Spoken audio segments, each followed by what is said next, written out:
Welcome to another edition of Ski-U-Mah Weekly, presented by the Minnesota Lottery here on the Gopher Athletics Facebook page. I'm Justin Gard from KFAN Radio, sideline reporter for the Gopher Radio Network. Alongside, as always, during football season, the head coach, PJ Fleck. Coach, how we doing? I'm doing elite, JG. I'm waiting for the one time you don't say it, but it's never going to happen. Probably never happen. It's a test. Let's go back, but a reminder, this show is for you, the fans. I'm going to ask about 2 or 3 questions. We're going to get into a couple of things, but we want to hear from you, the fans out there on Facebook. Drop your question into the comments section. We'll go ahead and read a couple of those in a minute, and we will select one for our Minnesota Lottery question of the day. That's coming up in just a little bit. But let's first go back before we look forward to Illinois this week. Michigan State, kind of an eventful evening at TCF Bank Stadium. Another weather delay, not quite as long as the one in Purdue. You come out, almost come back, end up losing 30-27. What'd you take away from the whole evening? Well, I thought our players fought really hard. I'm very proud of the effort. We didn't win the game, but it wasn't because of a lack of effort. I thought they did a tremendous job fighting, and I think we showed a lot offensively in the second half. First half, not so much. Defensively, I thought we played really well in the first half, didn't play well in the second half, and didn't tackle very well. Special teams, we haven't put it together. When we put it together, we're really good on offense, defense, and special teams. We really play exceptionally well, but we kind of pieced it together throughout the game, which is kind of the story of our season in terms of piecing the right people together because of the amount of injuries and the amount of people we've had to play, the amount of red shirts we've had to pull, the youth of this football team. So it's not only just mastering a system in 8 months that's new, but it's also now doing it almost every week because of new guys being in those roles. So the investment into some of those players isn't there as much, but they're doing a great job. I'm really proud of their efforts. It's not the result we obviously want, but we're getting better every single week, to be honest with you. You went back to Demery there in the second quarter. He then played the rest of the game. Can you give us a sense, without giving everything away, of course, of where he came from, when you held him out for a couple of weeks, wanted him to do the right things on and off the field, what he delivered to you or what he did in those couple of weeks to get back to where he is now? Well, yeah, I mean, this program's not just about winning. I know everybody wants to win, and everybody wants the wins right now, and I get all that. But I've said this right when I got hired. I've said it the entire time. Shouldn't be a surprise to anybody. I'm never going to sacrifice doing the right thing to teach lessons and educate young people, then sacrifice that for a win. Right, and Demery might be able to play earlier. Demery might be able to make plays. Maybe he was the better one at some point. I don't know. But it came down to not doing the right things, and I have to teach him that lesson so those things don't happen, not only this year, but next year, 10 years down the road. He can live the life that he's always dreamed of having. And I thought he did a tremendous job serving and giving, doing all the right things off the field. And he got better on the field when he was here as well and became a better teammate. So I thought he earned an opportunity. He paid his price. There is no double jeopardy in our program. He paid the price, and he went out there and played a tremendous second half. And what's the key then for him to build on that? Not just him necessarily, but anybody who gets an opportunity, does well as he did, now to make sure this isn't the be-all, end-all. You can take it another step. Well, it's consistency. We want to see consistency. As a coach, consistency equals trust. Right? So if you do it over and over and over, we're going to trust you with a lot more. And that's what we have to show just at the quarterback position, whether it's Connor, whether it's Demery. We have to continue to show that consistency week in, week out. We'll ask about homecoming in Illinois in just a minute, but let's get to the questions from the audience. A couple have come in. Andy wants to know, in the losses this season, where you think the positives have been, the biggest success, and how you continue to build on those successes. Well, there's a lot of positives. The effort, we're losing not because of a lack of effort and how. The will of this football team's incredible. Nobody wants to hear this, but we're 3 minutes and 45 seconds away from being 6-0. We're not. I know that's the dumbest comment ever in coming from a head coach. But we're that close, right? We're that close. With the amount of adversity and challenges we've had, with lack of depth to start the season to begin with, the youth that we had to begin the season, and now all the injuries that have mounted up, and all the red shirts we pulled, the freshmen we're playing. I think there's 15 now freshmen on our 2 deep. And so I'm really proud of the progress our team's made that way. They've never quit. They've never given up. There's a hungry team that just constantly keeps changing their best and taking one game at a time. You mentioned the red shirts, and you've pulled some. That's a constant theme of this entire season, it seems like. Are we at the point in the season now where you're kind of comfortable with where that number is, and you obviously hope you don't have to do any more, but are you at that point where you're hoping to protect maybe more players than expose more players? Well, we're doing everything we can to do that, but drastic times call for drastic measures, and I think we're going to pull one more again this week. There's some by game 6, by game 7 now, in terms of where we are positionally. I know no matter what, I'm not going to pull those red shirts. Right. It wouldn't be fair to the kid's family, and his career down the road as well. Even though it might, if it's not going to help our team dramatically, I'm not going to do it right now. And there's other ones that I have to because I'm forced to.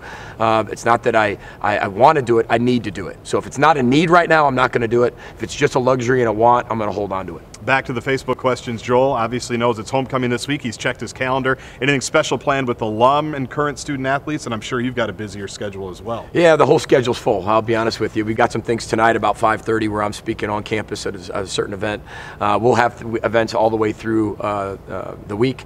But there's a lot of people who plan all those events. I show up there, make sure that I talk to all of our fans and all of our alum and get them fired up for the rest of the season. What do you remember about homecoming as a player, like when you were playing at Northern Illinois? It was really special. I mean, you took that game and you had a lot of pride in that game. You know, that was it was different from a lot of the other ones, not because it was homecoming. It was just it was the next game no matter what, but it also had some type of feeling around it. So many people came back, you know, and as a player, you want to be around other players. You want to see other people you haven't seen in a long time.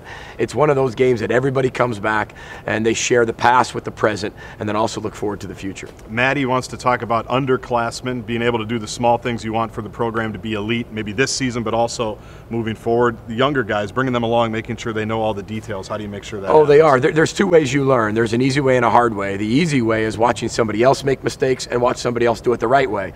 The hard way is you making mistakes and then you have to work in that hard way. So, you know, you get to pick and choose that, right? And we want to make sure that our players learn the easy way on a lot of the hard things and the hard way on the easy things. So that's one of the things we want to continue to promote with our program, especially with our young people.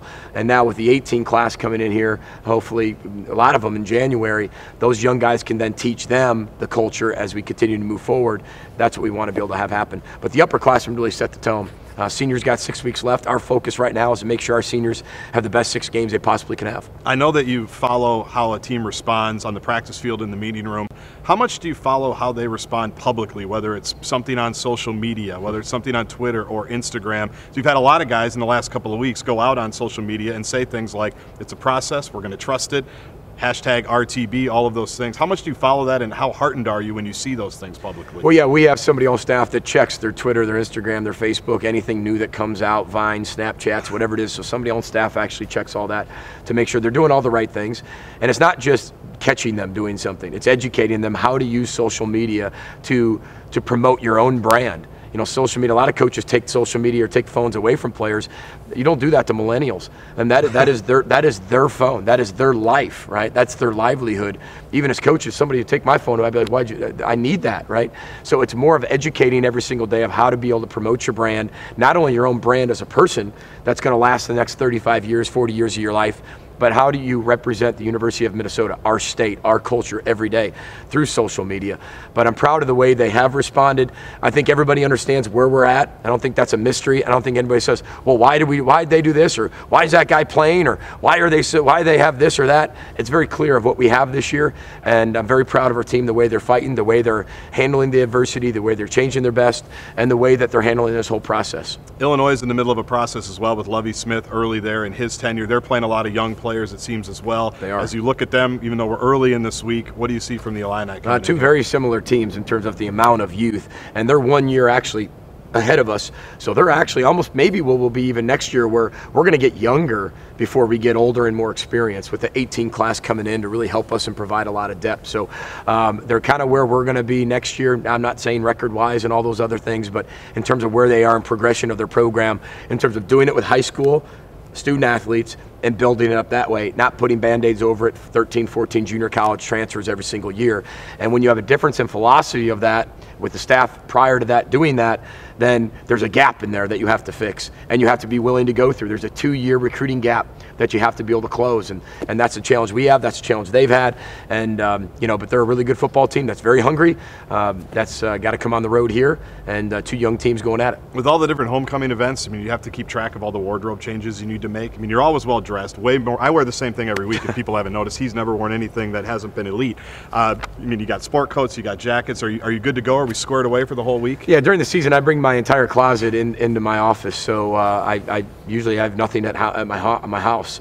Really, it's just some sports shorts. And you got the go bag wherever you need to go. Yeah, so that's about it. But when I get here, I have my full wardrobe. So plenty of wardrobe changes, plenty of places to go, but that's the least of my concerns. Going to be a fun week. Homecoming, a reminder, 2:30 kick at TCF Bank Stadium. Pregame coverage on KFAN. The flagship starts at noon locally here in the Twin Cities. Our network is at 1:30. Coach, have a great week. We'll talk to you next week. I appreciate it. Row the boat, Ski-U-Mah. Go Gophers. He's PJ Fleck. Fleck. I'm Justin Gard. This is Ski-U-Mah Weekly. We've got one more segment to go today. Thanks everybody for the Facebook questions. We'll reveal the Minnesota Lottery question of the day when we come back.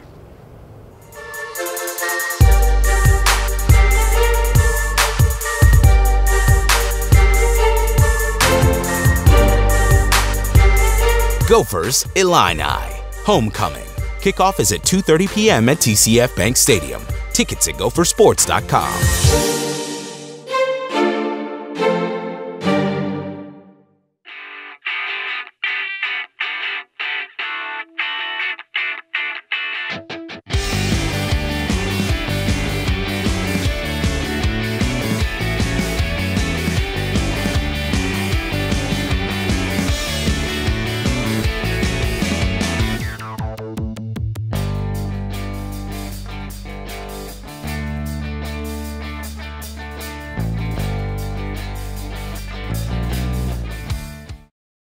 Welcome back to Ski-U-Mah Weekly, brought to you by the Minnesota Lottery. We're now talking women's gymnastics here for the second part of the show, and I'm joined by head coach Jenny Hansen as well as senior Abby DeMuse. Thanks for joining us, guys. How are we doing? We're good. Thanks for having us. You got to say elite when you're on this show. Oh. Just remember that next time. All No, right, I'm just okay. kidding. That's not the rule. That's not the rule. You guys just started practice here within the last couple of weeks. I've followed you on social media for a while now. You've made it no secret that you absolutely love this group. You love this team. What do you like specifically about it, Coach? Well, you know, first of all, they've come up with the mantra for the year of love the battle. So they are in it for everything that we've got. So they're going to love the process, enjoy the opportunity to keep getting better every day, and they come in and they bring great energy, and they're excited for the season. Abby, as a senior, I have to imagine maybe the mantra comes from you, but also the tone and the tempo you set for the whole program, right? How have you as an upperclassman tried to set that this year? I mean, I think we've tried to set it in several ways. The seniors, we've run through a lot, and we like to share our experience with our underclassmen, but also, like, we all have a huge passion for the sport, so we try to come into practice every day with the love and positivity and just energy to get everything done. Gymnastics is unique, I think, because you start out as an individual for the most part. You're at your gym, you're kind of doing it for your own deal, you've got competitions, then you come together. If it's an Olympic year, you come together with your team and everybody, it's USA and it's all those things. So how do you take an individual sport at the beginning and make it a team sport like you guys are trying to do? What are the keys there? We'll start with you, Coach, and then Abby, you can answer as well. Well, I think first of all that this is the best experience our athletes ever have, is being part of a team and being here in college and being able to experience this together with their team for 4 years. I know that was my favorite part of being an athlete, was my college experience. So I think that in itself makes it huge for our athletes. But I think they really enjoy being with each other every day. They love learning and growing and getting better and doing it for their team. I mean, there's just nothing like it. Abby, is that consistent with what you've grown up in? You start as an individual, but then I'm sure you had teams along the way that you competed against, but how do you kind of balance those two things when you come up? I think the biggest thing in college is, you know, like, your team has your back. You do it because you love it and you do your routines to the best of your own ability, but your team is always there for you and they're always the ones you run back to at the end of a meet.